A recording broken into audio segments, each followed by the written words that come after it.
So, what's up mga tol? Welcome sa pinakaunang vlog natin. So ngayon magpupultor tayo dito sa Munting Isdaan. Tara.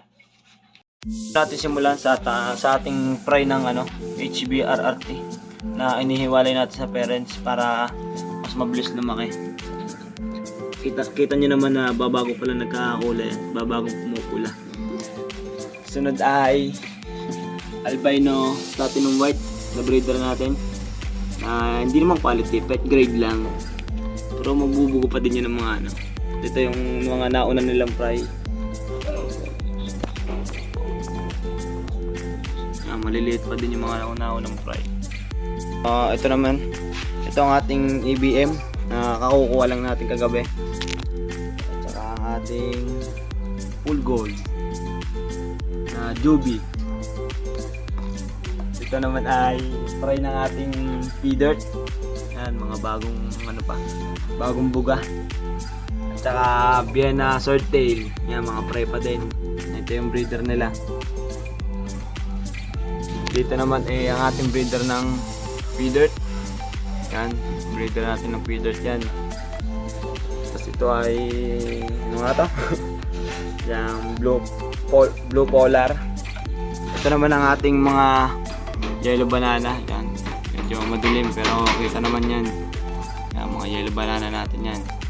Mga quality yan. Ito ay red flamingo. Mga fry pa din. Mga pinapalaki pa natin na iniwalay natin. Mga sinilect natin sa ref tab. Yan, tutungo na tayo sa ating mga ref tab. So ito yung pinagtanggalan natin ng mga red flamingo na sinilect na natin kasi napapag-iwan itong mga to mas malaki na kasi yung mga yun bagay napapaglamangan sila sa pagkain kaya nahuhuli sila sa paglaki. Yan, yung mga kapatid nila. Dito naman ito yung ating community at meron dito mga kalnanggapi, mga molly, swordtail, saka meron din ditong wait lang, hanapin lang natin yung ating mga ramchu. Ito. Yan. May mga ganito tayo dito. Sa loob. Yan. May mga ganyan tayo.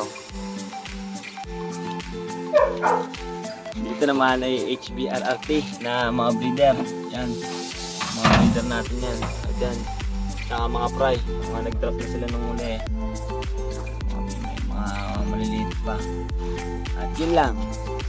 Itong ating mga kasama dito, ating mga katambay, shout out daw. Team team natin? Team Lagalag.